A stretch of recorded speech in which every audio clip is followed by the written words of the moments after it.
Hi there, and welcome back to those who have seen my other videos, and welcome to those who are joining me for the first time. I just wanted to go over exactly what being a surrogate means, the different types of surrogates, that kind of thing. So if anyone has any questions that they want to ask, just put them in the comments below and I'll be sure to answer them. Being a surrogate means that I will be carrying a baby for a person or a couple who has invested a lot of time, thought, heart, as well as money into the desire to have a child of their own.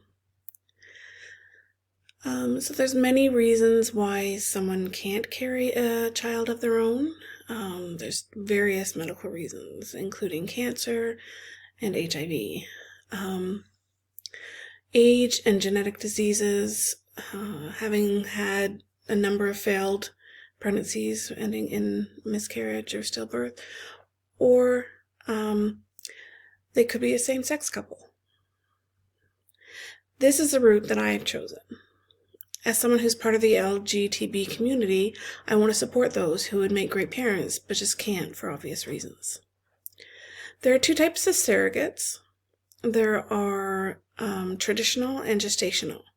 So a traditional surrogate is a woman who uses her own egg, and they create the baby or the embryo that way, and she will carry it for the intended parents.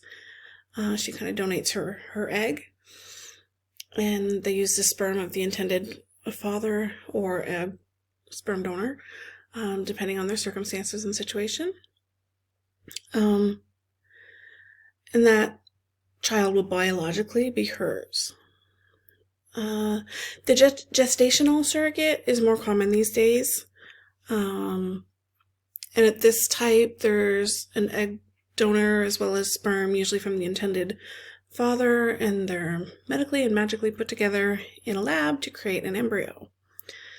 The embryo then will be, when the time is right and, the medicals are complete, the contracts are signed, and all of that, the embryo will be medically placed into the surrogate to carry. This is the type of surrogate that I will be, a gestational surrogate. I think if I was to think about completing a traditional surrogacy, I would have struggled too much with handing that baby over, knowing it has my DNA, knowing that I'm technically biologically the mother. I would see it as my child, and I would have a lot of trouble. So I can see why we do the gestational these days. It saves a lot of heartache, I think. So these are people who really want a child. They often invest many years in the process. They also spend many thousands of dollars on it.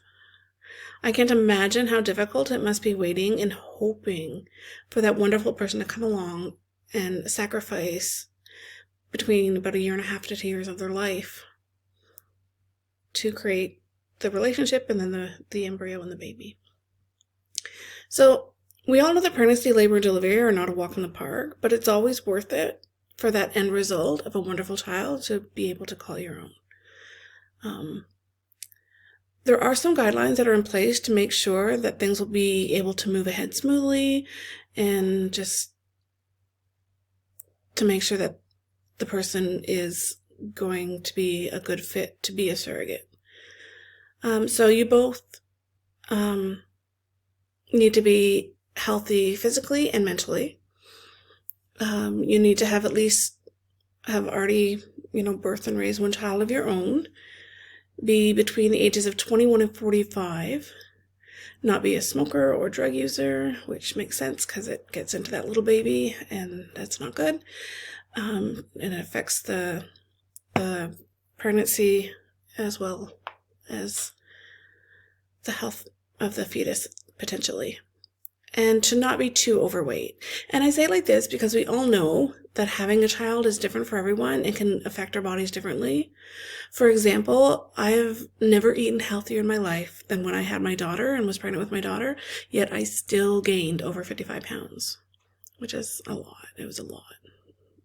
And sadly, I have not lost a lot of that weight. It's hard to lose. So each agency will have their own guidelines that they follow. I took a test online the other day, just out of curiosity to see what another clinic would say. And it was a US clinic, and I failed the test. I think that was mostly because of my age, being a 44-year-old woman, because a lot of agencies cut off at, I was reading, about 38 or 40 years of age, which seems a bit silly to me because it's not my eggs, and so it's not going to be affecting in that sense, but I'm sure they know what they're doing, and there's a reason for their cutoff.